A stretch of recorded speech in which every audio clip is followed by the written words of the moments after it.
You are listening to Terra Signals, presented by Normal Paranormal. I am your host, Justin Bamforth.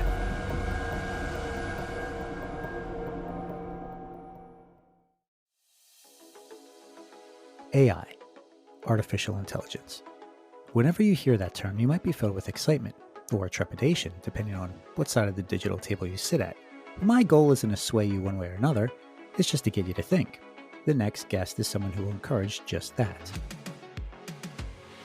What you're about to hear is an interview I conducted with Bart Vandal AI, to be exact. But this isn't his real name, it's a pseudonym, which you'll find out soon enough the reasons behind it. However, he has been vetted by my brother, who first referred me to him, thinking he'd be such a great guest for the show since he too works in the same field of technology. But the truth is, I've wanted to interview Bart for quite some time now since he is at the forefront of AI development, and I thought his direct knowledge could help shed some light on these uncharted, futuristic territories. Could AI really destroy humanity? Or might it actually save us? Now, since Bart has chosen to maintain his anonymity, his voice has been altered. This isn't a gimmick, but it's just a measure to protect his identity. But his decision to remain hidden sort of adds an extra layer of mystique to the whole conversation, so fasten your seatbelts as we embark on a journey into the future, guided by a voice in the dark or a sage of Silicon Whispers. We are speaking with Bart Vandal AI. This is the pseudonym that this man has chosen for the interview tonight. Give the audience a little background on who you are, or rather what you're comfortable revealing. I am a specialist in the AI space, and I work with one of the largest, one of the top tech firms in the world. And I work on a daily basis with other organizations, companies, also some nonprofit and private sector organizations to help them figure out how do I take this technology and and leverage that to either make my organization run more operationally or more effectively or increase my bottom line or improve the customer experience. And then I also will come into an organization that learn their business, learn more about kind of what they aspire, some of the goals that they're determining, and I help them improve or achieve those goals by leveraging these artificial intelligence and these new inventions. And I help kind of architect that or walk them through how to take that technology to achieve that goal. Why the anonymity? What's the concern there? Why not just come out and reveal your full name and who you really are? Right now, we're just in this unique space. We really are at this point in human history where we are going to see a lot of change. And in the future, we'll look back and we'll look at this time period and say, wow, that was a time of significant change. And so, because of that, these firms, including my own, are competing. And if I talk about something or talk about technology, I could be at risk of losing my job if I leak some information that could potentially allow another firm to be more competitive or take that information and use it against us. That also said, I don't want to have the constraints that if I talk about a project or something moving forward, if I slip up there, again, that can have dire consequences. And so there's a lot of things on the line in both technological aspects of it and in the work that I do on a daily basis that being able to freely talk about it is hard to do if you slip up. And so this allows me the freedom to be able to have a conversation without that risk becoming real. Understood. And I think that's fair. All right. So, what are the different types of AI out there? Because I think most people are, when they think of AI nowadays, they think of, the Hollywood stereotype of, some sort of robot, or they think of what we use today as ChatGPT. But what are the real different types of AI out there? Yeah, so the first one we all know, as you mentioned, ChatGPT, right? ChatGPT and the offerings of OpenAI is called generative AI. and that is the ability to have this general knowledge, this general tool, this out of the box uh, AI capability that you can ask questions or have on sit on a data set, and it will generate real language like a human speaking directly to you. What makes that so huge of an advancement is that prior to that, you had to train some kind of model. And the different scenarios you still kind of do. And that's where we get into the other areas that I think are less out there being talked about on the news, right? And so there's really five different other types of artificial intelligences that exist, right? There's machine learning, anomaly detection, computer vision, natural language processing, and conversational AI. And so I'll start with the last one there, conversational AI. Conversational AI is what you think of as like a chatbot, the ability to ask simple questions, and then we see this a lot on websites, right?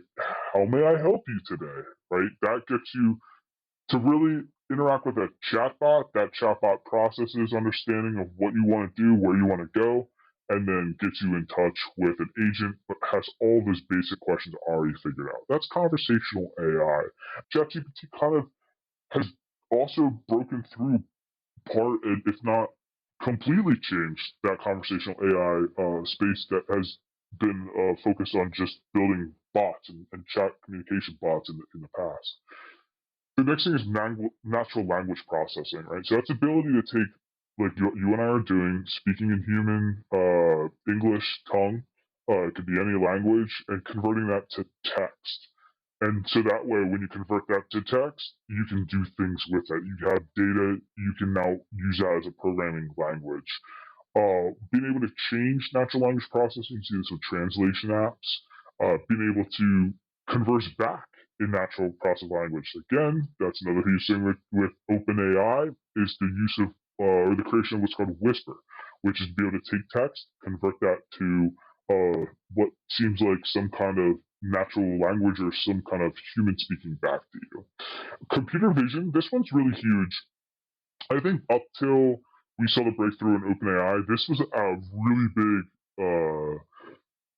This was the cutting edge, is computer vision. So it's this concept that you can take a picture and you can read it and understand it, like a computer can understand a picture abstractly like a human would. Right? They could look at the Mona Lisa and say, "Okay, that's the Mona Lisa," and that up until this past decade has been really hard to do, especially to the detail that we have now. I mean, now you can take someone's picture and say, "Who is this?" or "What celebrity are these pictures? Like, who are these celebrities here?"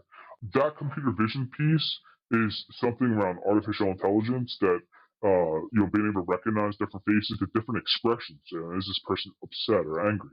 That is an artificial intelligence, and again, that is really important as we move forward, and I think as we progress in the artificial intelligence world.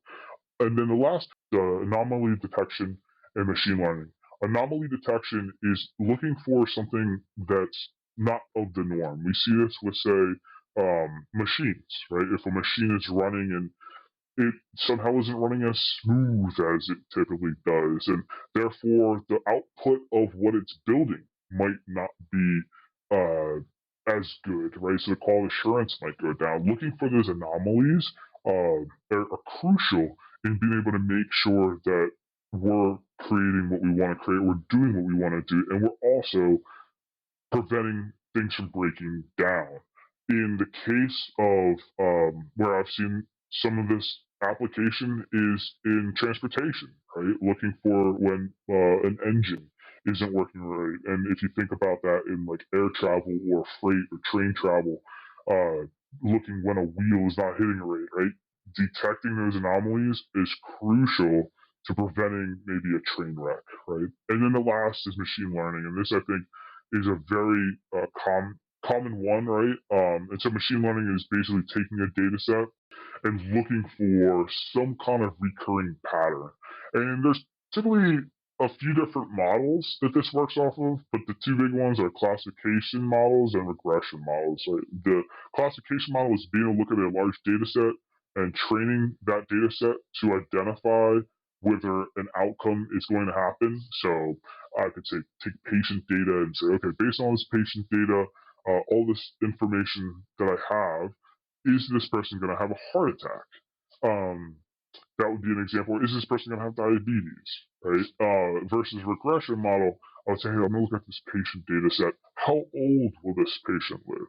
Or what would be the range of their average heart rate based on this data? So those are the different types of artificial intelligence. Is there any questions there? And Yeah, I think it's very thorough, your response. So that's good. I think a lot of people who are interested in this will find it very beneficial, just to to help clarify some of the understandings and some of the misconceptions around it. it's important too, right? Because when we look at ChatGPT and we think about, okay, what ChatGPT does, the first application of ChatGPT was that we would no longer need a search engine, right? Like that was the application, and now we're finding new capabilities for that technology. Well, the same goes for all these different types of machine learnings and categories.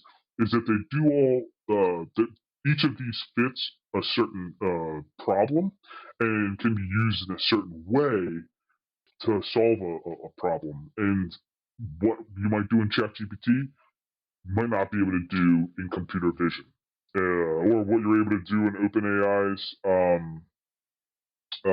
like image generation, right? What's called DALI. That might not mean anything when you need to analyze a picture or analyze an image. So I hope that helps kind of set that when we talk artificial intelligence, there is a lot more areas, and in those areas, we have saw a lot of development in over the years, and in some of them more so than the others. And so ChatGPT, while it is revolutionary and it will be very, very changing artificial intelligence, it is still representing only a piece of the entire AI pie.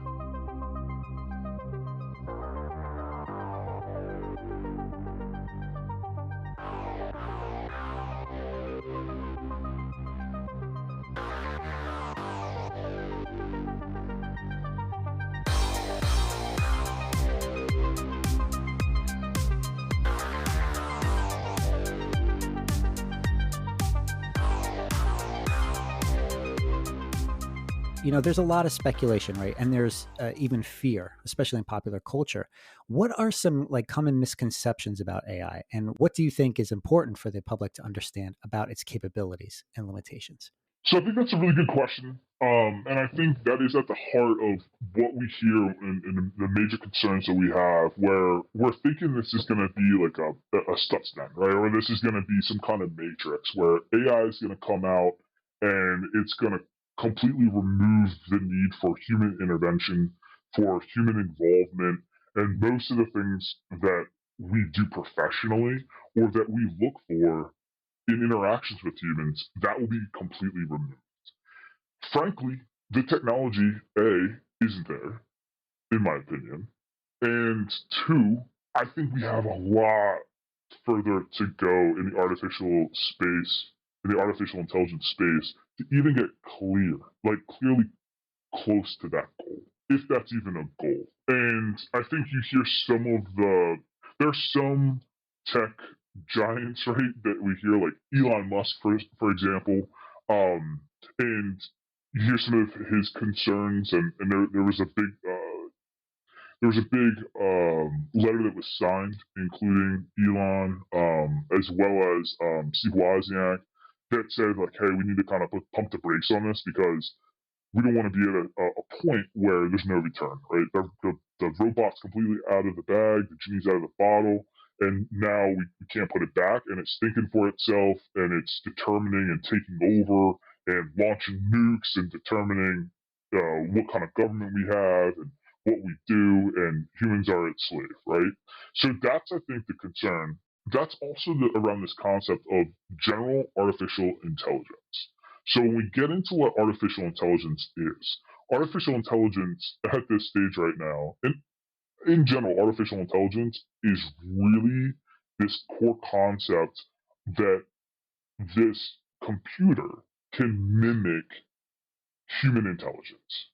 That's at the core of what we're after, what we're chasing. But with artificial intelligence, there's a difference between what it can do now, which is more of mimicry, or with this breakthrough in called generative AI out of OpenAI, that is the ability for it to sit on data and you to ask it natural questions, natural language questions. And when you ask those questions, it is able to answer you in your language back and give you a really tangible answer off of the data set that it has. So artificial intelligence right now has made this really pivotal moment where you can give it any kind of data, you can talk and ask it questions like you would a normal human being, and it will answer you back, giving you that information off that data. And that is a huge breakthrough.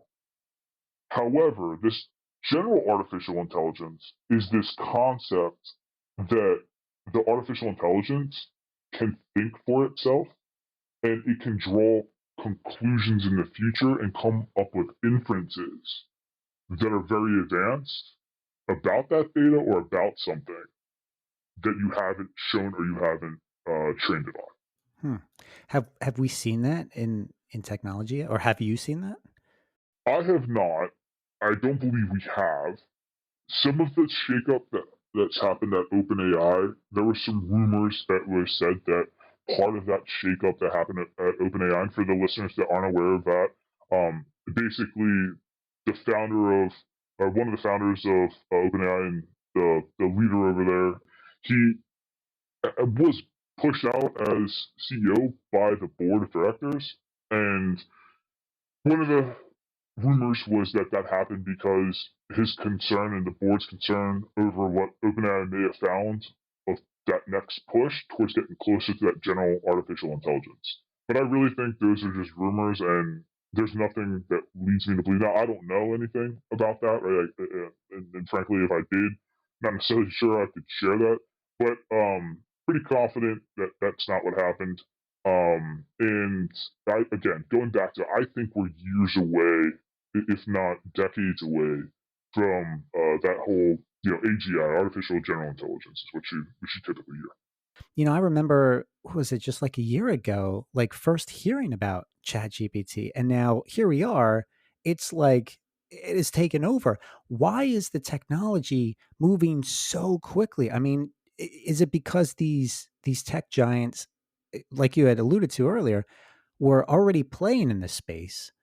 They had it in ready to go, but it just wasn't, marketable yet, right? It wasn't, and then all of a sudden, here we are.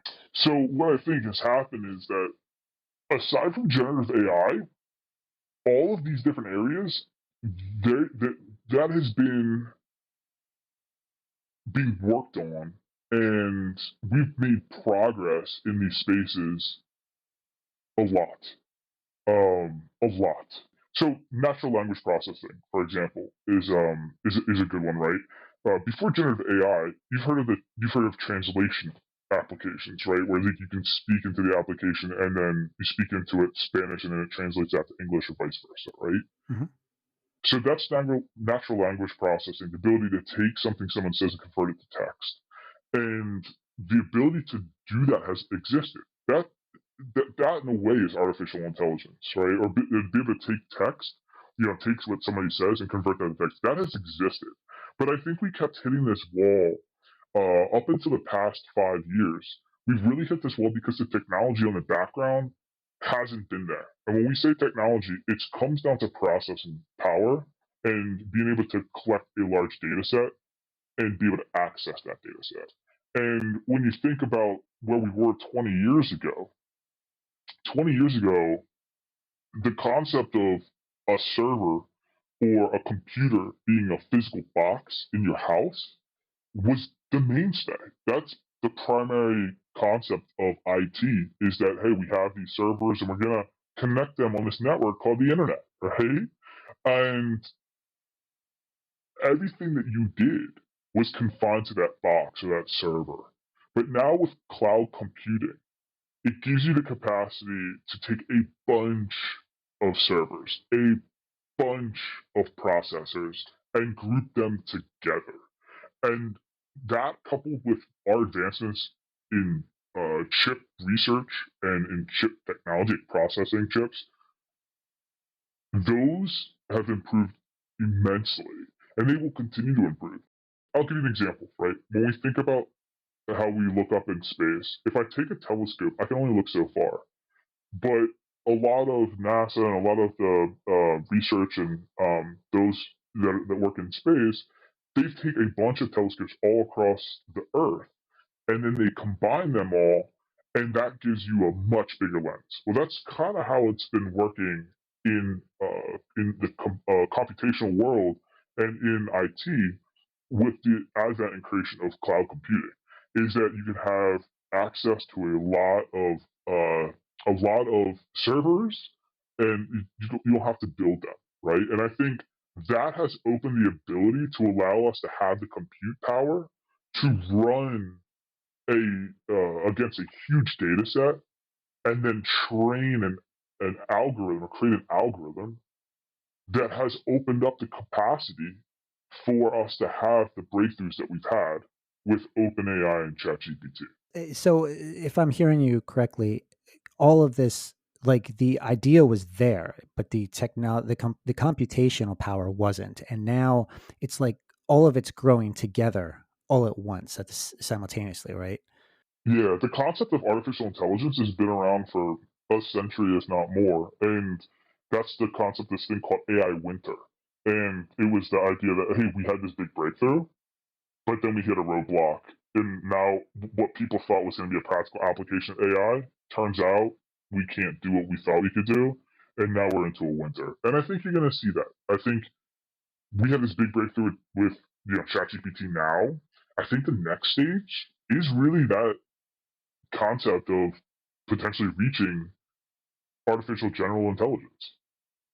And until we get there, I think you're going to see a winter. I think you're going to see people right now, companies accelerating towards, and almost every company is finding out ways to implement this. The same thing with research. I think you see many breakthroughs in the healthcare, in the sciences, huge breakthroughs.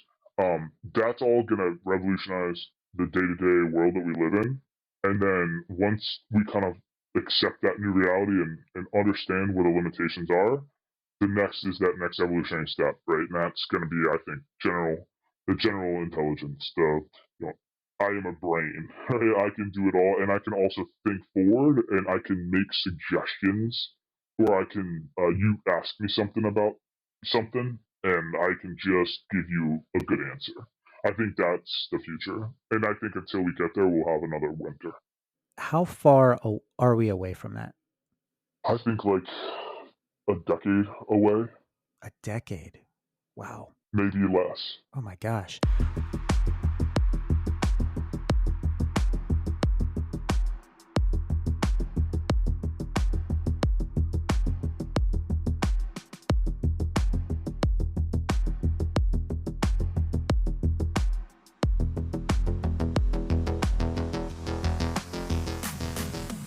What happens when we actually do reach AGI?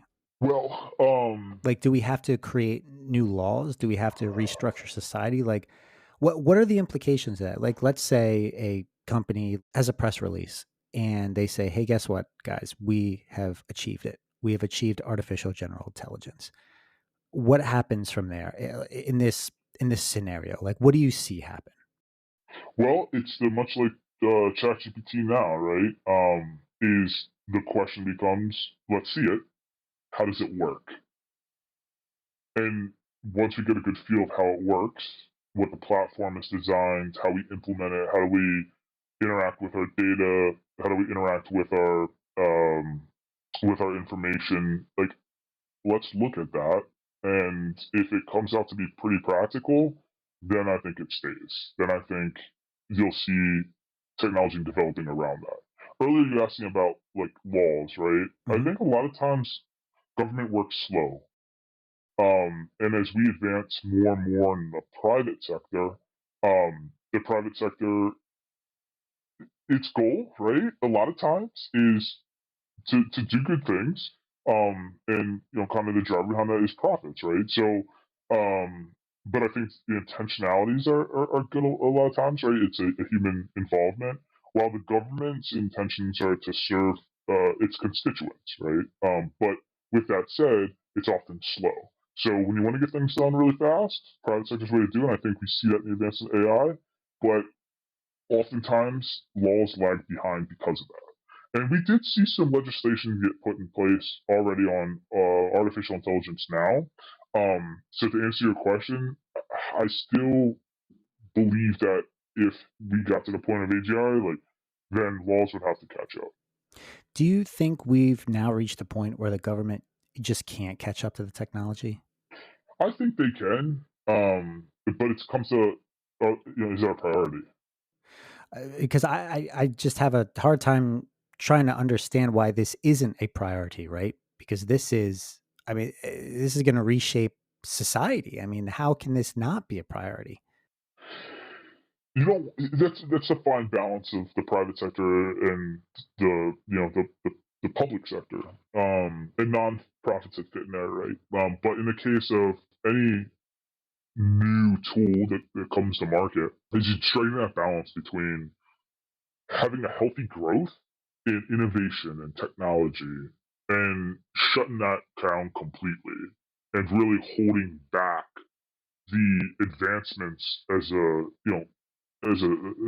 humanity that we could potentially have. Look at the car space, for example, and look at drone space, right?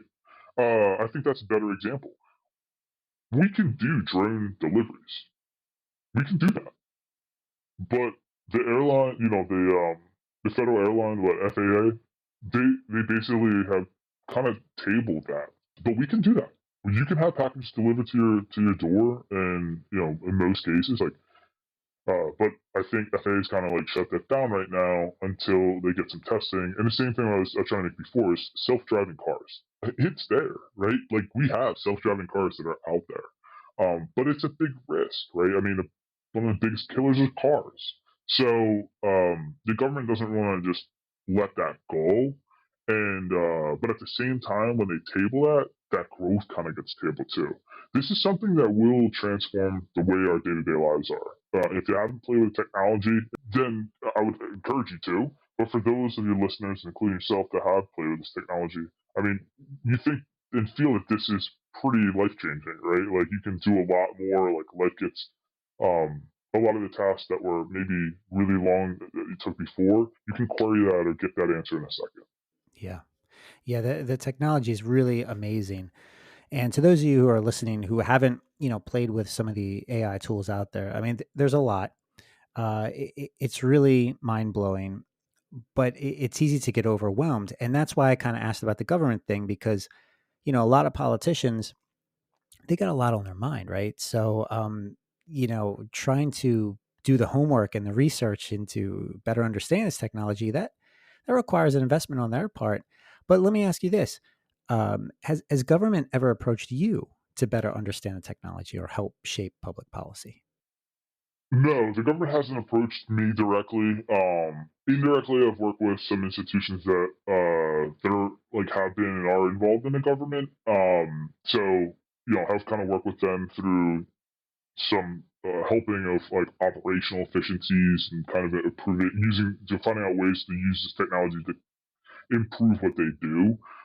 So indirectly, I do and have necessarily it could see an impact there, but I haven't had any like government agencies or policymakers or anyone in the federal authorities directly approach me and say, "Hey, can you create a policy?" That said, the organizations that I am a part of, uh, their leaders have and are involved in helping build policy decisions. So while I am not necessarily part of those conversations, my institution and other institutions that are leaders in that space are.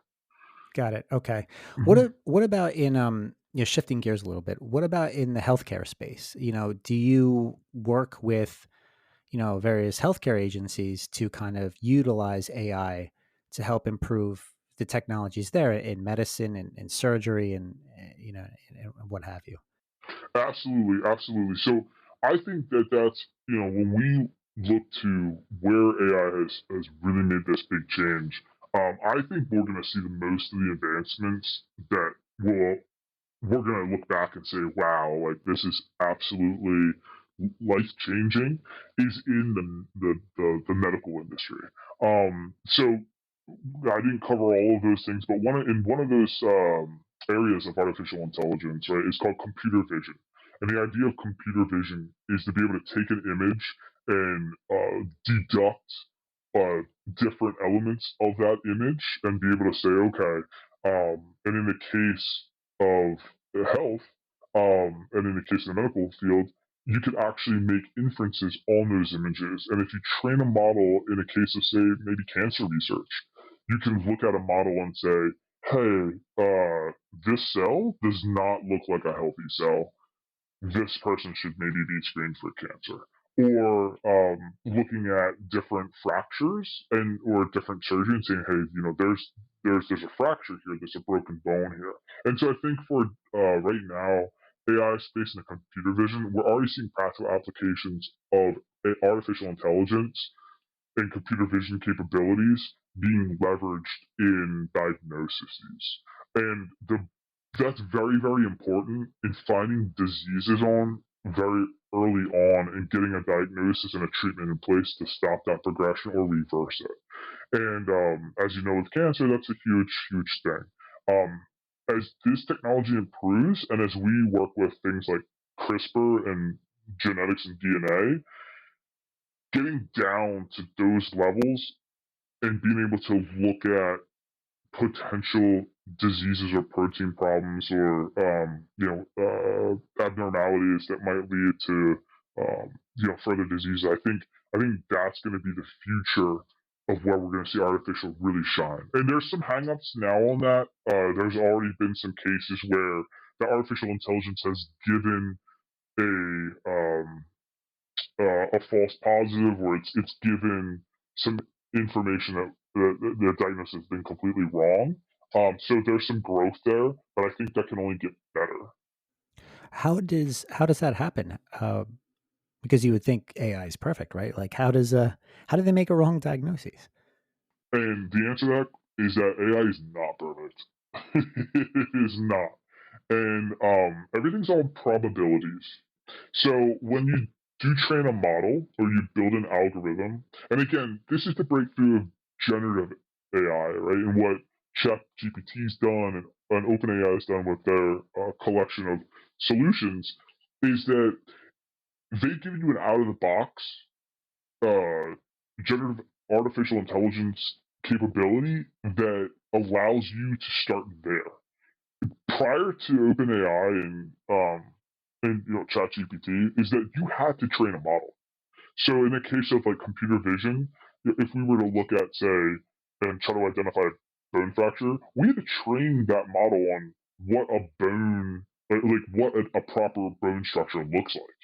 And you have to show it a negative bone structure. You have to train that model to find abnormalities and identify that and help the artificial intelligence algorithm get built and give that the proper data set to say, hey, this is what I should be looking for. This is bad. And then when you finally have a trained model and you put it out there, it doesn't give you certainties. What it does is it gives you probabilities. It'll say, yeah, this is definitely it, based on my probability reading of being like 98% confidence. And so there is a level of like inductive reasoning that takes place that requires artificial. So at the basis, artificial intelligence is not like absolute or was absolute. But as you continue to train that model, it gets better and better. Because isn't that what humans do? Yeah, it's a good point. Yeah. We're making our decisions based on what we've learned in the past. And that's what artificial intelligence is. It's a mimicry of what the human intelligence is. And I think what the human psyche is trying to go and do is make it better than what we can do.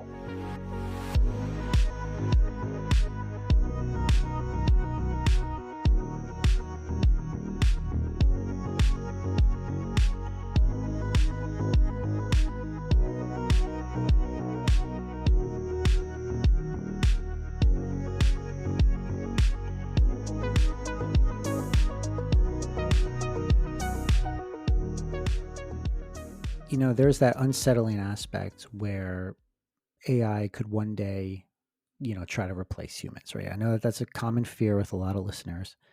Have you seen any of these, dare I say, scary moments in the technology? And for example, there was that, oh man, I'm trying to remember the example, over at Meta. They were, When the two machines were talking to one another. yes, yes. Yeah. Yeah, where they Hmm. started talking with one another and then they started developing their own language. And the researchers didn't understand what that language was. And then they realized this could be a threat. So they shut down the whole system. Have you seen the technology uh, act in ways that's rather unexpected or unplanned? And it ends up being scary for you or your colleagues. No. Here's why I say that is because right now you can shut it off. So if something starts acting funny, there's a switch that says, okay, restore it back to default. And let's go back to retrain the model from a certain, like this certain base level. Like it's almost like doing a system reboot on your computer back to like a prior date. So that's number one.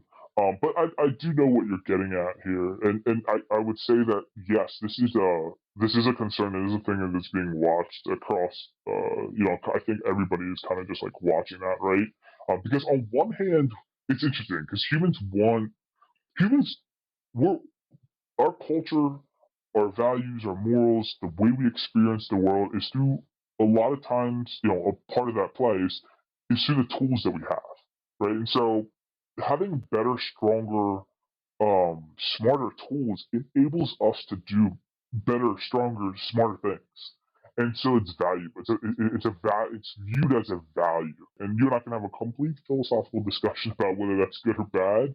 But in the case, to your point, I think that awareness does play. I think everyone's kind of like watching that. And in the case of where we're at with, say, generative AI, the research isn't necessarily being used to try to create this artificial sentient being that can think for itself. Really, where I think the concern is how this technology will be used to automate a lot of the mundane tasks that we didn't think was automatable before. Like employment, right? Exactly. The mundane tasks that people are doing that we kind of take for granted, right? Like, for example, like, you see this at the grocery store a lot. There was the checkout line. Well, now there's more self checkout lines than actual human checkout lines. Where do you see this evolving?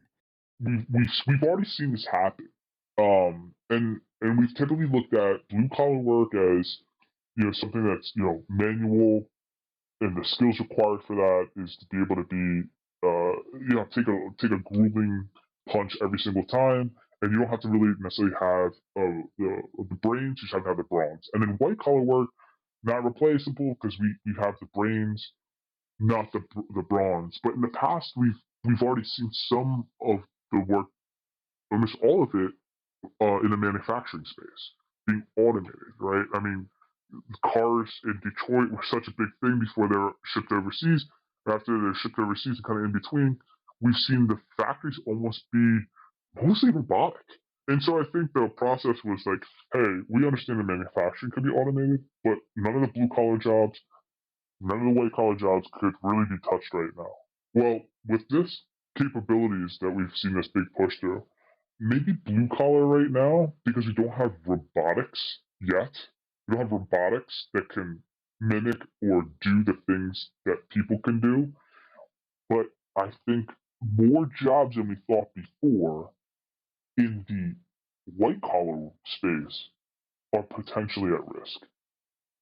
And that's anything that's a repeatable process or anything that can be a series of steps can be followed, can be automated, and if we have an element of creativity, parts of that potentially we can tap into some of this generative AI to create that creative aspect. And never before have we ever thought that creative aspect could be touched or could be replicated with artificial intelligence. Wait.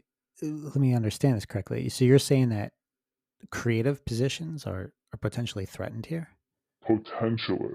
Really? I mean, I know that there's the image creation tools that are really big right now, like Dolly and Adobe Firefly, just name a few. But beyond that, what do you see? What do you anticipate? Maybe you can elaborate a little bit more on that.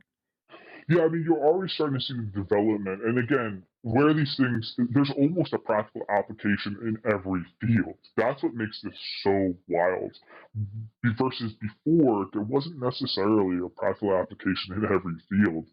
There were some fields that did artificial intelligence really well, and other fields that it did. And a lot of times it was replicating what other government or nonprofit or companies were doing and replicating that in their own. So right now you're starting to see this hit the marketplace, and it's gonna take time, right? It's gonna take time before we actually feel the impacts of this on our day to day. But what I can say is that it's coming, right? It's just a matter of time and deployment. So kind of going back to it, you're already seeing this in, like, I would say, just call it one case is email. So ChatGPT is being used in to take an email and read that email and do a synopsis. And then you can ask ChatGPT to say, hey, reply to this email. And it will give you a suggestion. Now, not every single time is that reply going to make sense, or it might be super general. But the whole goal of this is for that to get better and better and better. And it's pretty darn good at giving some kind of contextual reply to the prior thread. And if you think about that from a creative aspect, in email generation, if we want to do like a marketing campaign, right, or a sales strategy to target a certain number of customers, we might be able to leverage the capabilities of generating a very personal email across a very large customer base. And prior to this, that's kind of been seen as like a creative task, right? To create email blasts, to make that tailored, to maybe send a A/B test where does this email do better or this email? But if I can send an individualized personalized email based on the buying habits of each individual customer and have a kind of a reply set up, and I can do that with ChatGPT, then I don't necessarily need a portion of my email marketing team that has typically been seen as creatives. So that's maybe one application, but we can go into thousands of these. Does that answer your question? Yeah, yeah, I think that gives us a better idea of how this can be used. All right, so let me ask you this: like, if we, because like we see the the future for AI looks extremely bright. The future for humanity does not look so bright because it seems like we as in society, tech firms, business, whatever, we are trying to replace all those automated tasks, all those mundane jobs, eventually all those complex jobs. Eventually, it seems like we're trying to replace ourselves so that we don't have to work, but we need to work to bring in income. So, where does the balance lie, right? Great question, and I don't have an answer for you. I have some thoughts on it, kind of independent of what I do, and maybe we'll talk about that. But to answer your first question, that does kind of is the challenge of what we're looking at right now. And I think we have to ask ourselves, like, what do we want society to look like, and what role should government play? What role should the private sector play? What I will tell you is that I do see a shift in. Yeah, I think that there are some jobs that are potentially at risk. I do see that happening.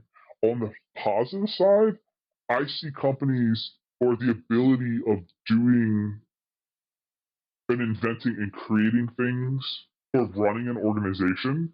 I see those as be, becoming a lot leaner and more productive. So that means that if somebody wants to start out a company, right, or they want to start out a new idea, I don't think they need a as big of investment as they have in the past, because you can use these artificial intelligence tools to take on some of that work. And therefore, I think you'll see many more companies pop up, many more opportunities, leaner companies, more innovation happening than ever before. And so I think that's a positive thing. But we do definitely have to begin to ask ourselves, if we have a large reduction or change in the workforce, what do we do? What do we do for those individuals? What do those individuals do? And how do we handle that? And what do we see the role of government as playing in that space? Yeah, that well, at least, individuals such as yourself and, companies that you work with and work for are at least thinking about these things, right? I mean, that at least gives me some hope because, we don't hear about this. And that's part of why I wanted to bring you onto the program is to kind of get the inside scoop, right? Instead of hearing what the media says, I like to hear it from the people involved with these technologies or helping to build these technologies and create them.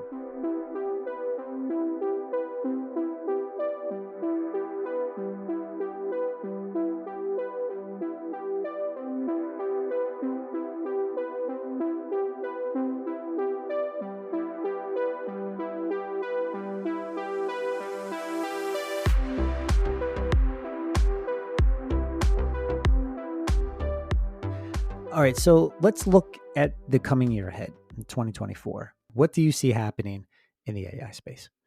We've had the technology came out this past year. We've had the release of it. The rollout's been taking place.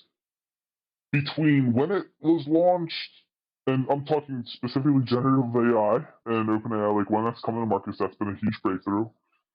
The practical application of those since it's launched and since it's been rolling out, it has been happening. And so I think next year you're actually going to begin to see probably mid-year a lot of these companies will have done implementing the first phase of the practical application of ChatGPT into their business and into the experience of the customers and into the experience operationally in their own headquarters and behind the scenes. And that is where we're going to begin to feel the impacts of ChatGPT. When that happens, it will then be a question of how folks will react. And I think we also, like, at least in the United States, have some political uncertainties on the landscape of next year.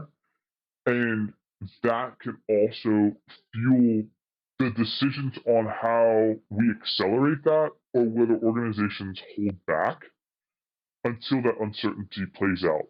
Because when uncertainty takes hold in either a political form or oftentimes rolls over and impacts the economic form, that reduces the ability for cash flow, which prevents companies from making as much investment.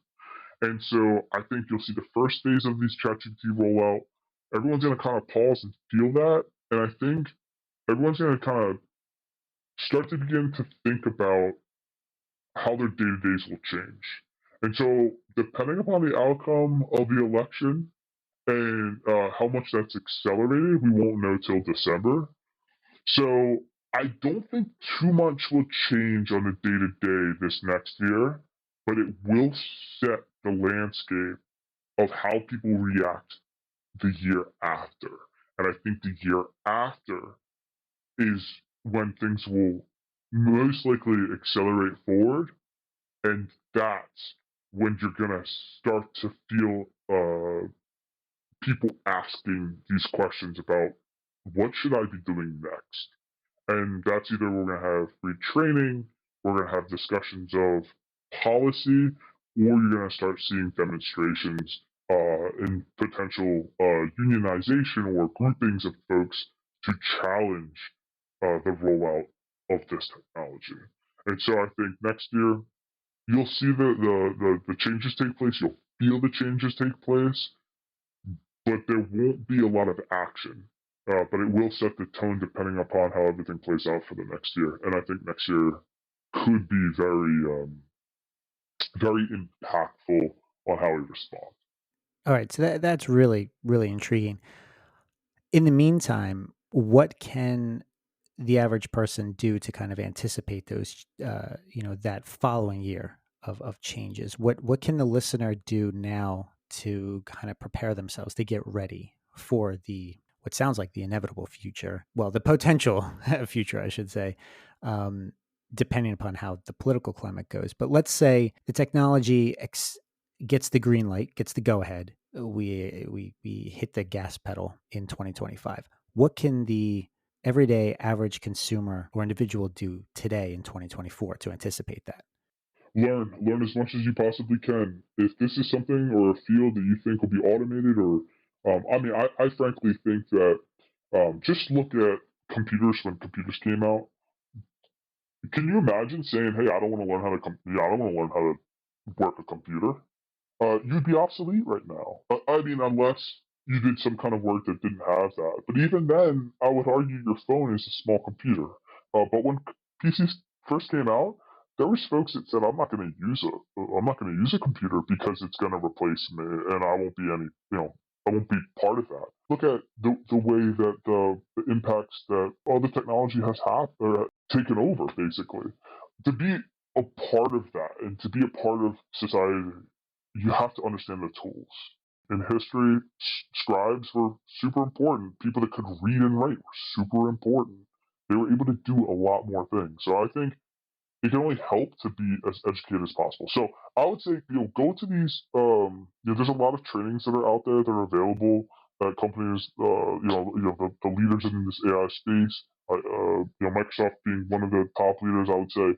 Go to Microsoft. They have a lot of like free learnings and trainings that they're doing. They're partnered up with LinkedIn. LinkedIn has some trainings.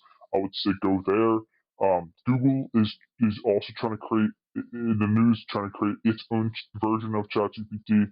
It also has, and Google's always been a huge leader in the artificial intelligence space.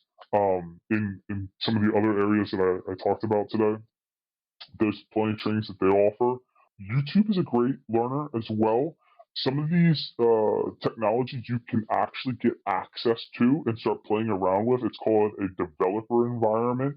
If you're a student, it's often free to develop, to play, to build. It's not when you go to production you have to pay a licensing fee. Careful there. Just know your rules before going into that, so that you don't build any unnecessary costs. Those are some of the things that you can do. There's also a bunch of certifications that you can get. There's a bunch of different things that you can get skilled up on. And last thing is, I know like local universities are holding different learning capabilities, learning sessions,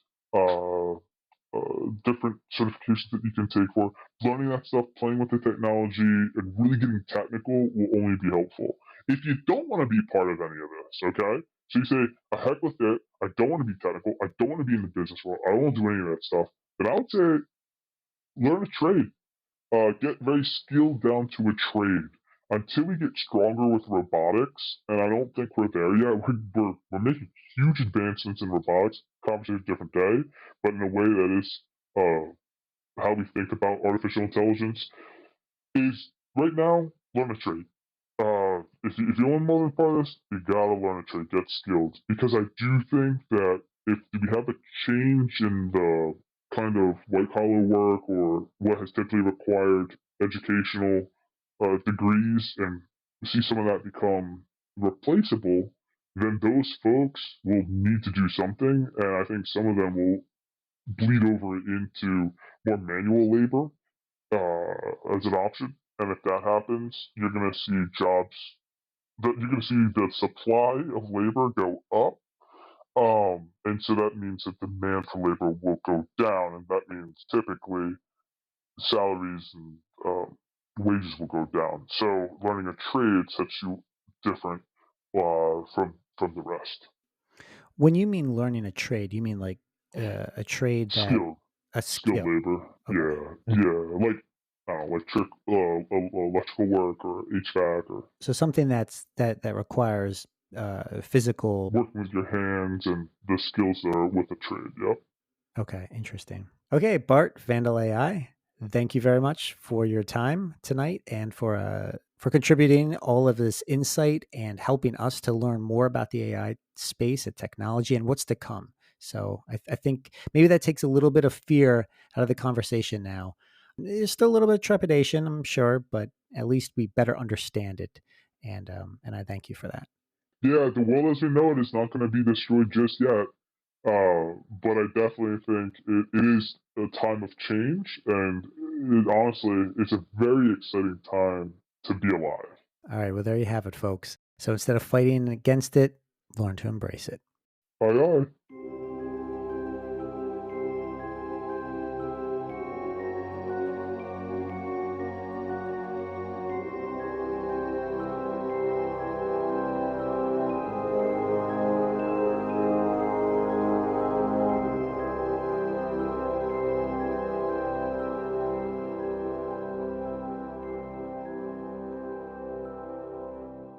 Now, if you aren't familiar with the story of Mike Blauer's home run prediction, then you're in for a treat. When we talk about precognition in the paranormal, we often imagine these grand visions of the future, right? But sometimes precognitive abilities can manifest in more subtle ways in our daily lives. You might have experienced moments of intuition where you knew something was about to occur before it actually did. Like, for example, sensing someone would be calling mere seconds before you heard the actual ring. These occurrences can feel random and unexplainable, leading us, as human beings, just to dismiss them as mere coincidences or luck. But what if precognition is an inherent ability that we all possess, and it's just waiting for the right conditions or stimuli to trigger it? I like to call these moments inadvertent precognition, where individuals exhibit these so called paranormal powers unintentionally or without even trying. On September 27th, 2009, something extraordinary happened in the world of Major League Baseball. MLB announcer Mike Blowers made an uncanny prediction about a player's first ever career home run. But it wasn't just a general guess. He accurately described the specific inning, count, pitch, and location where the ball would land. Blowers made his prediction a full 90 minutes before the game even started during a pregame segment on radio station KIRO Picks to Click. Multiple sources, including Bleacher Nation, Bleacher Report, and Rachel Maddow of MSNBC, confirmed this timeline too. Rick Riz along with Mike Blowers. Time for our Picks to Click. Final game of the series. Mike, who's yours? Well, I think clearly it's going to be Tuiasosopo today. He swung the bat well the last few times that he's got an opportunity to play. I expect him to hit his first big league home run today. He's going to get a good count today. He's going to get a fastball from Talent, and he's going to hit it out of left center field, probably maybe in the second deck. Okay, all right. I'm looking forward to it. Matt Tuiasosopo's first home run of his career coming up, according to Mike Blowers. On a 3-1 count. On a 3-1 count? Breaking ball, fastball? It'll be a fastball. It'll be a fastball. He's a fastball pitcher. 3-1 count. Second at bat. How many rows back? Second row, second deck? Second deck. Second deck. How many rows back?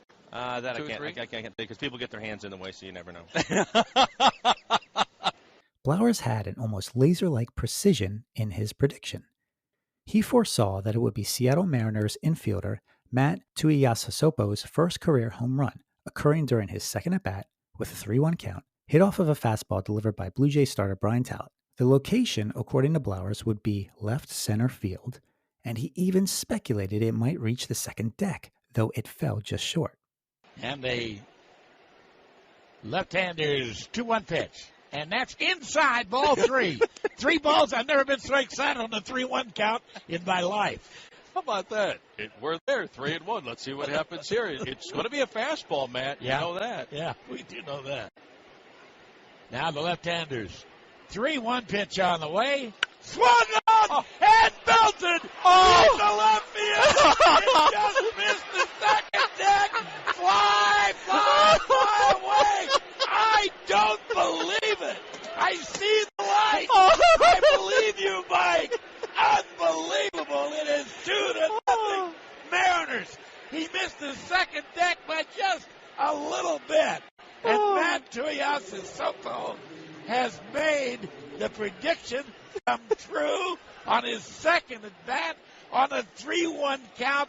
I have never in my life seen such a prediction come true. Mike Blowers, you are unbelievable. Matt Tuiasosopo, his first major league home run, a 2-0 Mariner lead. Would you believe it? Wow. So how did Blowers manage such an accurate prediction seemingly on a whim? Well, he was asked to make a formal prediction, but it sounded like he was just playing along at the time. Was it a dream he had, or did the vision suddenly appear in his mind? He shared the information very matter-of-factly without even overthinking it. Some psychic mediums claim that accuracy in their predictions is linked to a relaxed state of mind. where information is received without second guessing. So perhaps Blowers inadvertently placed himself in the right environment for this precognitive experience to happen. Although we can't say for sure, it is an intriguing possibility. But the case of Mike Blowers highlights the prevalence of inadvertent precognition in our day to day lives. These experiences often go unnoticed or are dismissed, but they offer a glimpse into the untapped potential of the human mind. Have you had a similar experience of inadvertent precognition? Well, then I'd love to hear about it. Reach out to me at my website, normalparanormal.org, and click the contact form at the top. Or email me at info@terrasignals.com, and your story could be featured maybe in a future episode.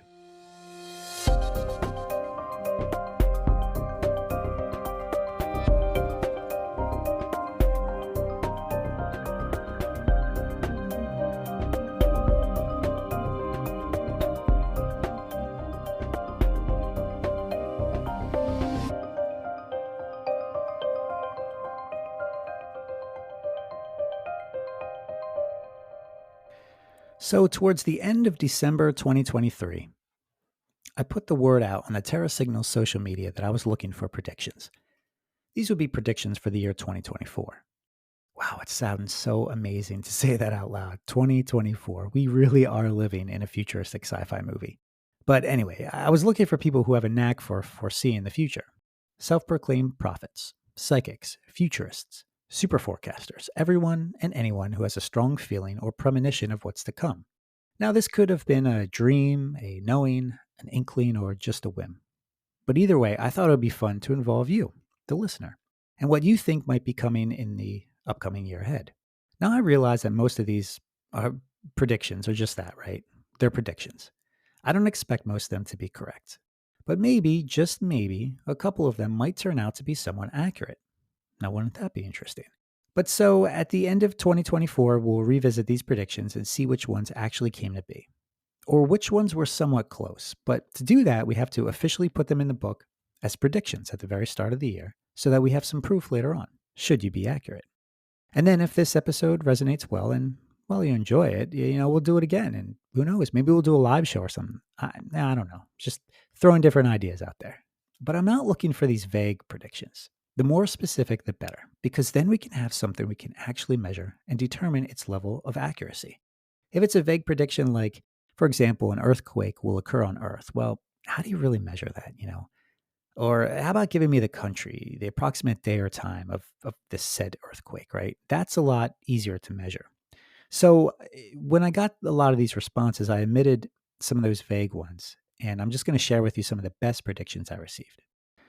All right, so this first one comes from Jamie Victor in Woodbury, New Jersey. Now, if you've been listening to the show for a while, you'll know that Jamie is the person I interviewed about synchronicities. And he writes that we will learn something borderline extraordinary about the paranormal realm that affects all of humanity. Now, what that entails, he didn't say, but I'm adding it to the list anyway because I think that's rather interesting. Something borderline extraordinary about the paranormal realm. I mean, we are learning some very interesting things about the UFO realm, UAP realm, and what an adventure that has been. So I hope that continues, to be honest. I know a lot of people in the UFO community aren't as satisfied with these past couple of years because they claim that there's, the absence of a true disclosure. But, you got to admit, what is coming out has been very interesting, nevertheless. One could argue that disclosure is occurring, just not the capital D disclosure that everyone seems to be expecting. It seems that this disclosure is, evolving more like with a lowercase d, right? It's very subtle as the information slowly trickles out, but never in 100 years would I have expected anything UFO related to be coming out of, official congressional channels. I mean, this is a huge, giant leap for mankind. It really is. But all right, Jamie, your prediction is the very first one, and it's now in the books. We will learn something borderline extraordinary about the paranormal realm that affects all of humanity. Got it. All right, let's move on here. The next prediction comes from listener Brandon, located somewhere in the Midwest. Brandon writes, I honestly don't have any real predictions for 2024, as 2023 was unpredictable in itself. The only thing that I think may happen in 2024 is that we'll get the full-scale truth about UAPs or UFOs, considering everything that had gone down in the middle of the year already. Very true, Brandon. As I just mentioned, 2023 was a wild year for UFO disclosure with a lowercase d. Will 2024 see the same? Or will the entire truth about the phenomenon finally be revealed?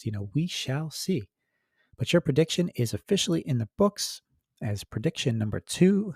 In 2024, we get the full-scale truth about UAPs/UFOs. All right. Got it. Thank you, good sir. All right. Next prediction on the list comes from Michael Brown of the Bunker podcast. Excellent podcast, by the way. We're kind of podcast buddies and friends in real life, so I'm always going to say good things about his program. Plus, Michael was on an episode from season 1 titled, actually, he was part of 2 episodes. I forgot about that. Yeah, the ones titled Voices of the Dead and Images of the Dead. Anyway, Michael predicts that Project Bluebeam will come to fruition and a staged alien mass sighting will take place. Now, he doesn't say precisely when, just that it will take place in 2024. For those of you who may be listening and are like, what the heck is Project Blue? What? Well, Project Bluebeam is a conspiracy theory that originated in the 1990s. And part of that theory was that NASA or the military or other entities planned to implement a staged, large-scale deception involving holographic projections in the sky. Well, the theory goes that these holographic images would be used to manipulate and control the beliefs and behaviors of the global population. But one of the core ideas behind Project Bluebeam involves an alien invasion type scenario. Because, the thought behind it is that this fear of an alien threat would lead, to military powers taking over in the name of national security, and maybe even global cooperation or establishing some sort of, dare I say, new world order. Well, some in the UFO community think that this is the narrative they're trying to push now by saying that the ETs are a threat or dangerous or malicious or what have you. But honestly, I don't know how we can go on saying that they are our space brothers when you listen to the testimony of some of these alien abductees. Speaking of which, I really should have on the show someone who has gone through that. I think that would be rather interesting. That way you can hear firsthand what some of these individuals experience on a lifetime basis. Then you can decide if these entities are good or evil, or maybe somewhere in between. And that's kind of what I think, actually, that they're somewhere in between. I just don't think we have enough info yet to say either way, but, who knows? We'll see. But okay, Michael, your prediction is officially in the books for 2024 as prediction number 3, that Project Bluebeam will come to fruition and a staged alien mass sighting will take place. Got it. But how would we determine if that actually took place? I guess we need another whistleblower to come forward and reveal it. Because if we're executed well enough, we'd surely never know, would we? Okay, next one comes from Garrick Pass from Texas. Now, I've had Garrick on the show earlier this season. He is the guy who had the absolutely terrifying encounter living in a house in South Carolina involving some really nasty diabolical stuff. It's the episode titled Escaping Demonic Infestation. So if you've heard that episode, you're certainly going to recognize Garrick's voice here as he sent me a voicemail with his prediction. I think 2024 is shaping up to be a great year for government disclosure of information on UAPs. We've got expert testimony and congressional hearings already, as well as an admission that the videos we've all seen are of a technology we don't currently have, which should have been bigger news than that already. My other prediction is based on a trend I've noticed locally. I love attending metaphysical gatherings between witchy conclaves at my local witchy store and monthly magical markets, oddity shows, and solstice events in fields. I've seen larger and larger crowds for years now. Maybe 2024 has a record number of people finally coming out of the broom closet about their willingness to suspend their disbelief in the woo-woo. And finally, and perhaps most importantly, see a rising up of consumers against restaurants and bars putting a pretzel bun on everything. I'm not saying they aren't delicious. I'm not a monster. I'm just saying we've had enough pretzel buns forever. Thank you, everyone. It's time to return to a simpler time where burger descriptions and menus don't need to include a designation of bun type anymore, be it challah, brioche, or pretzel. It's bread, guys. It holds the meat, cheese, and guac or whatever and keeps it off of our hands. In 2024, let's stop adding complications between ourselves and the greasy mess we know we shouldn't be eating but want to anyway. Thank you. Have a good 2024, everyone. Garrick's deadpan humor. He's quite the character, I tell you. But there you go. Heard straight from the mouth of the Lone Star Seer. All right, so prediction number 4 is that 2024 will be a year of government disclosure on UAPs. Prediction number 5, magic conventions, magic spelled with a K, have record numbers of people in attendance. Prediction number 6, consumers finally rise up against the pretzel bun to say enough is enough. Got it. All right, they're all officially in the books. Thank you, Garrick. Personally, I think they pack those sandwiches too full as it is, and it all just spills out the back when you try to bite down on it. But maybe there's a way for us to fix that too. I don't know. All right, the next prediction, set of predictions here comes from Liz in LA.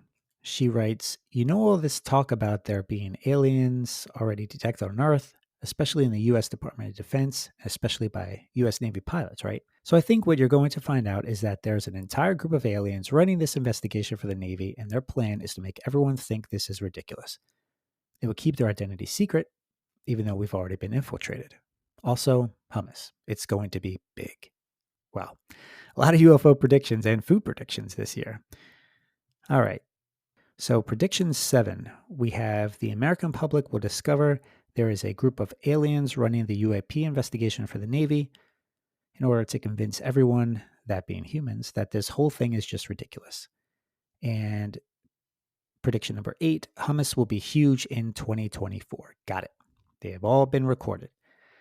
I don't know about the secret infiltration of aliens inside the Navy, but, hey, anything is possible, right? I do know that abduction researcher Dave Jacobs was all into the aliens have infiltrated society angle, and which he certainly makes a convincing argument for it. A number of years ago, I attended one of his presentations at a mainline MUFON meeting in Pennsylvania. And what he talked about there being evidence for what he believes is an all-out alien invasion in society was absolutely riveting and frightening. I remember driving home that night being thoroughly disturbed, and then for weeks following. It was really something that sat with me for a while. Now, David Jacobs has written a bunch of books on this subject, which further support his belief, but man, I sure hope he's wrong, because if he's right, well, then we are royally screwed. But there was something he said when he delivered that talk back then, which I've never forgotten. He said, if he had known what he was about to discover, in that the alien abduction program was really a human hybridization and replacement program, then he wouldn't have gotten involved in all of his research. Because it really is disturbing, especially if there's not a single thing we can do about it. But on a lighter note, hummus. It's going to be big. I can get behind that. But isn't it already? I guess she means like big, right? Like on the level of people revolting behind pretzel buns big. Only this will be in favor of hummus. Interesting. Okay, the next prediction comes from Hannah Lee Jones in the Great American Southwest. Now, I've also had Hannah on this show as well. Very interesting and profound writer. Go back and listen to her episode if you haven't already. It's called Nomadic Life in the Desert. But Hannah writes, crypto markets will continue to go up and social media will be increasingly AI driven. Well, I certainly hope the first part is true because I have some crypto assets that have plummeted since their peaks. Oh man, that was painful. But I still believe in the power of it and what it represents, this whole Web3 movement that I'm truly excited about. I know I've talked with Hannah about it at great lengths, offline, so she knows about the Web3 movement. But the ideas behind it are just so refreshing and intriguing. Maybe I'll do an episode as well where we discuss it in the future. Maybe I'll look for an expert on this and bring them on. And if you have anyone that you want to listen to on this show, please do send me suggestions. I'm certainly open to them. Just go to normalparanormal.org and click the contact form, or send me an email to info@terrasignals.com. That's info@terrasignals.com. And it could be anyone, really. As long as they have an interesting perspective or experience, I'd love to talk with them. And regarding Hannah's last prediction that social media will be increasingly AI-driven, well, she's probably right about that one. AI is certainly on track to automate a lot of that stuff. All right, your predictions are in the book, Hannah, for 2024. We have prediction number 9, crypto markets will continue to go up. And prediction number 10, social media will be increasingly AI-driven. Got it. Thank you very much. All right, next up is a prediction from Che in Washington State. Che writes, it's an election year, so there will definitely be some kind of scandal. They couldn't distract us enough by telling us aliens existed. I really feel like something big will happen with Elon Musk too, like a big crime that he supposedly committed. She continues, this is going to sound weird, but Lady Gaga is getting pregnant, and solar storms that black out our electronics for a few hours. So, solar storms is in quotation marks. She predicts that this will be the official report, but in reality, it will be our government testing something. Again, how do you verify this to be true? I'm not really sure, unless there's a whistleblower that comes forward to say that, that solar storm was really a top secret project, but who knows? Anything is possible, I suppose. That's why we're doing this type of show. I find it fun and interesting, and hey, maybe one of these does come true. Wouldn't that be something, huh? All right, well, there it is. It's now in the official prediction books for 2024. Let's see here. Prediction 11, there will be some sort of election scandal. Yeah, that's probably likely in some capacity. But Elon Musk involved in some sort of crime is prediction number 12. Interesting. Lady Gaga will be pregnant is prediction number 13. Okay, a little Gaga, got it. And prediction 14, a solar storm that blacks out our electronics for a few hours, then revealed to be a government test project. All right, there we go.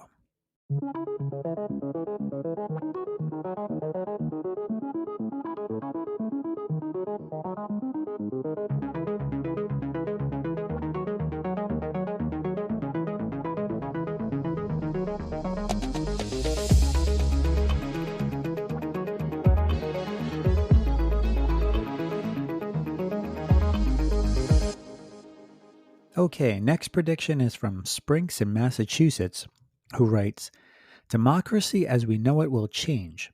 The framework for World War III will start. AGI, artificial general intelligence, will show her face.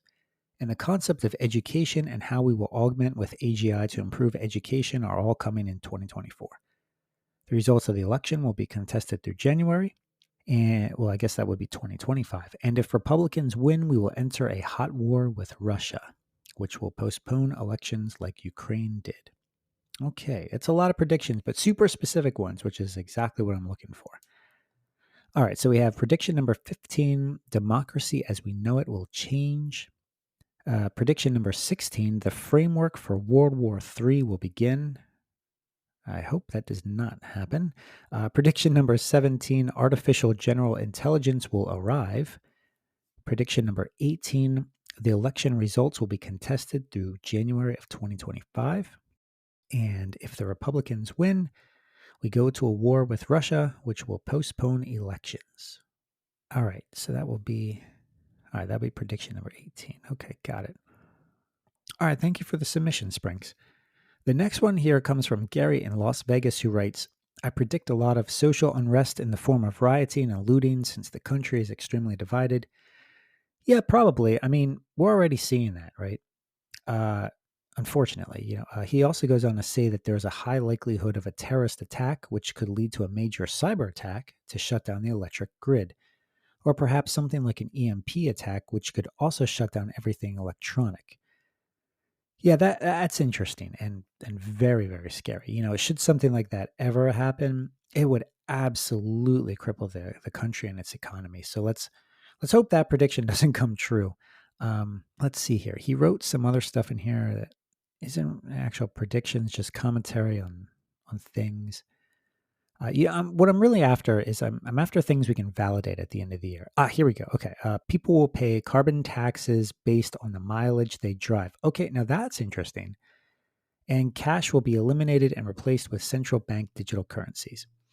All right, so I'm going to extract all that so we can keep tabs on whether or not these predictions occur. So prediction number 19, I have the electric grid shuts down either by a major cyber attack or an EMP device as a result of a terror attack. I have prediction 20, more social unrest occurs taking the form of rioting and looting. Prediction number 21, people pay carbon-based taxes based on the mileage they drive.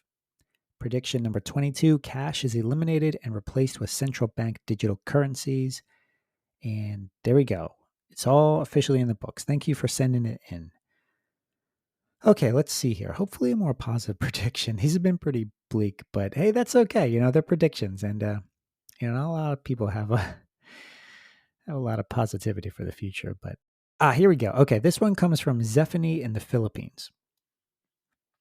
All right, she thinks that the war between Israel and Gaza will stop around June of 2024. Okay, now that is a precise prediction. And that's what I'm looking for, something specific that we can measure when we're recapping everything. Either it happened or it didn't. Let's hope this one comes true, because I think we could all use some peace on earth and goodwill towards others, don't you think? That's a good one. I like that. That's in the books as the official prediction number 23.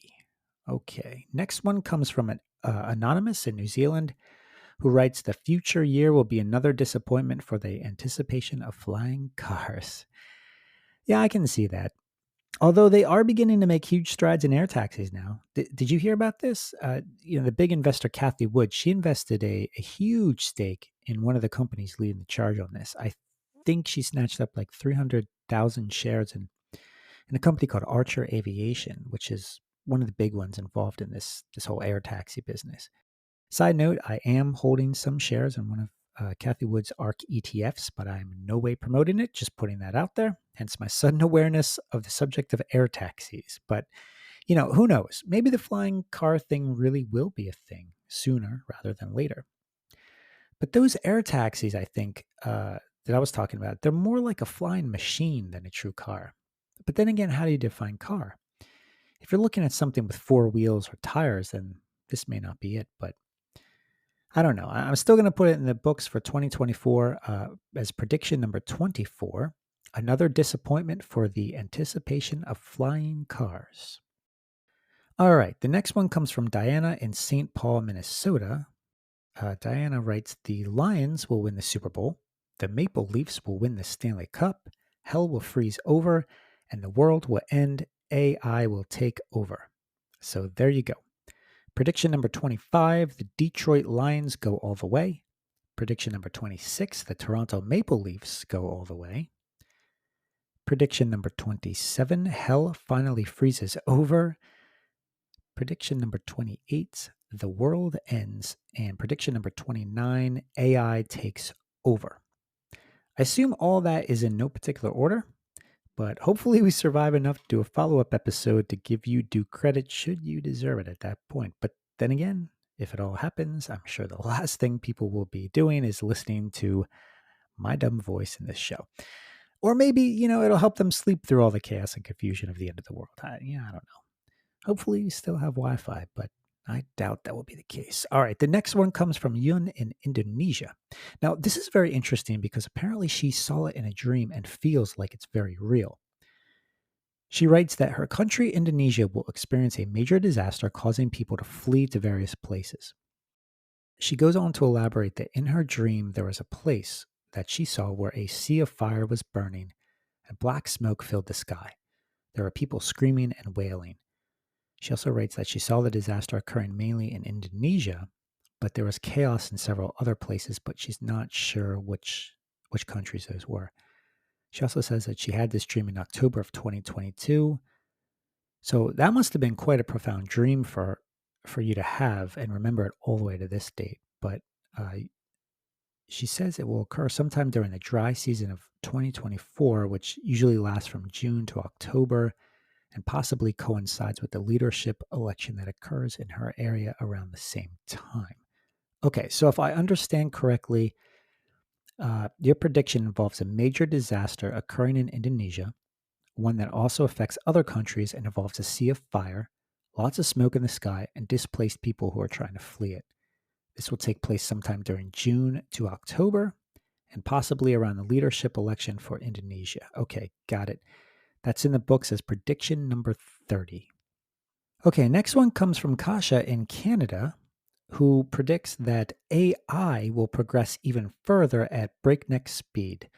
This includes seeing more robotic prototypes able to converse and be almost indistinguishable from human speech. Wow, okay, this isn't too far-fetched, obviously we are making huge strides in technology, and how we use that technology, I can see something like this happening. In fact, this is sort of related, but I remember there was this one app that came out maybe a year or two ago. I forget the name of it, but it was an AI-based friend that you could talk to, and it would generate responses in real time. The idea behind it was to basically replace human-to-human interaction in case you would rather converse with an AI bot. But I remember reading in the comments for this particular app that some people truly didn't believe it was actually AI. They began to suspect that some of the developers were actually writing to them directly through the app because of how normal and natural the AI response was.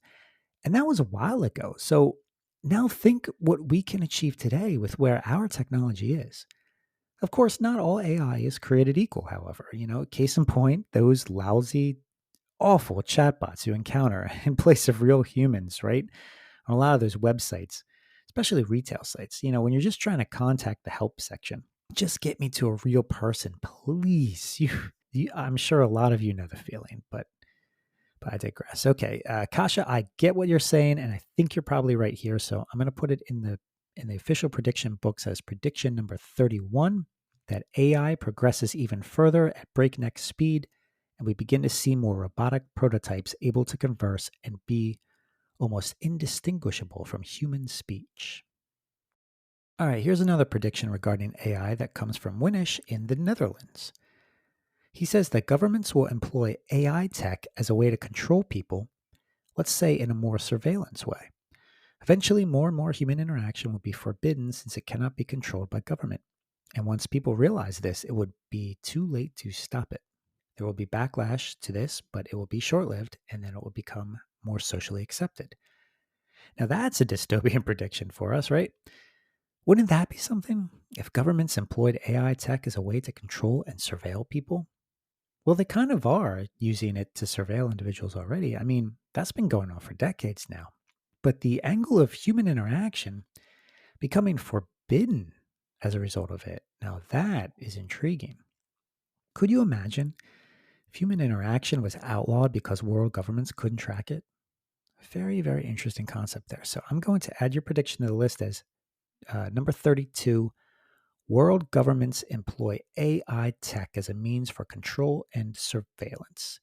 Human interaction gradually becomes forbidden as a result. There is short-lived societal backlash, and then it becomes more accepted.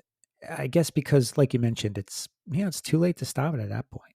But let's hope you're wrong, Winish. But who knows? The way technology is rapidly advancing, anything's possible, really. All right, here's one about speaking about the weather. It comes from Natalie in New Jersey. She writes, "Winter will be mild, no snow for the Northeast, and summer will be brutal." Natalie, I sure hope you're wrong because I love the snow. In my area over here in southern New Jersey, we apparently haven't had significant snowfall totals since January of 2022. That's right, it's been about 2 years now since we last had more than an inch of snow. Now, this breaks the previous record set in the Philadelphia region, which was way back in the early 1970s. That's unreal. But Natalie also adds to her prediction, saying that for the music scene, she senses not only K-pop will continue to gain popularity, but so will J-pop, and maybe even music from Bollywood. Well, a confession for you all, I do enjoy K-pop. There's just something to it that makes the melodies so unique. I mean, there's just such a really cool way that K-pop artists, they go from something super catchy to something super dramatic and with such emotion. Yes, I realize it's highly overproduced, but have you ever been to a K-pop show, like a live concert? I had the privilege of seeing some of the K-pop artists out there, like Blackpink and Twice, perform, and I was absolutely blown away. Not just by the music, but by the amazing choreography. I mean, these people are singers, they're performers, they're perfectionists. Everything was choreographed down to the precise second. I mean, sheer perfection, and it was absolutely incredible. So I highly recommend giving K-pop a chance, especially if you're just a fan of pop music in general. All right, so I got your prediction in the book there, Natalie. Prediction number 33, winter will be mild, no snow for the Northeast in particular, and summer will be brutal. All right, prediction number 34, K-pop, J-pop, and music from Bollywood will continue to gain popularity. I assume here in the States is what you meant by that, since it's already big in other parts of the world. This next one comes from my mother. Yes, my mother is leaving a prediction, an official one. She says that summer breaks records as the hottest in history. AI will do something which will cause change in the thoughts of all those who said they or it would be dangerous. Interesting. There will be a horrific event that finally causes a ban on owning certain military-style guns. We will have a new Speaker of the House, and more shootings and murders will be recorded, making it the worst in history in her state of Pennsylvania. Yikes, that's a whole lot of negative predictions there. But like I said earlier, these are predictions nonetheless. And so I'll enter them in here as official ones for 2024, regretfully. All right, so we have prediction number 35. This summer goes on record as the hottest in human history. Number 36, AI will do something which will change the thoughts of all those who said it would be dangerous.